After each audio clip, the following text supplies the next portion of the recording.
Hi, this is Tina Caputo from Uncorked. Speaking of uncorking things, today I'm going to show you how to saber off the top of a champagne bottle using a kitchen knife. Sure, you could go on down to some high-end fancy kitchen store and spend $100 or $200 on a fancy French saber, but you don't need to do that. All you really need is a good solid kitchen knife. And don't worry, because you're going to be using the dull side of the knife, not the sharp side, so you don't have to worry about ruining your beautiful $100 chef's knife. Before we get started, I'm going to share a little bit of history with you. The history of sabering champagne bottles dates back to Napoleon. When Napoleon would be returning from battle with his troops, townspeople would hold up bottles of champagne for the soldiers on horseback. Rather than them trying to get the bottles open with two hands while riding a horse, they would just grab their trusty saber and slice the tops of the bottles off.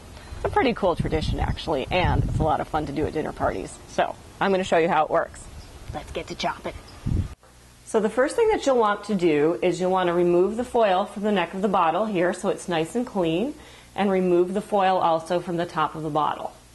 The other thing that you'll want to do is you'll want to unscrew this wire cage, not remove it all the way, but just take it up to the next lip inside the bottle here.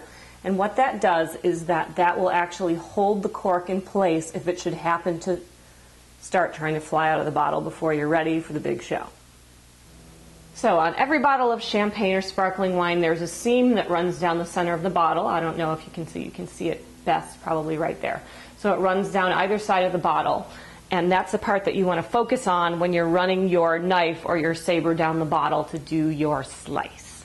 Did I mention that when you're doing this, you really want to do it outside? That's for the obvious reasons. You don't want to injure anyone, and you don't want to break anything inside of your house.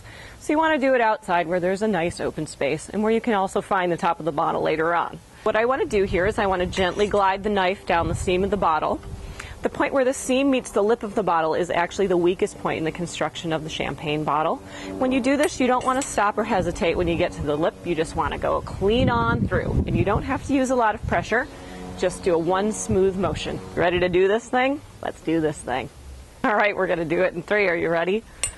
1, 2, 3. Woohoo! Victory! So here's what you end up with. A nice little top. It's not always perfect. There's a little funky edge there. But overall, pretty cool looking, and you've impressed your friends and made the experience of drinking champagne even more fun and festive. One more safety disclaimer before we finally get to drink this stuff.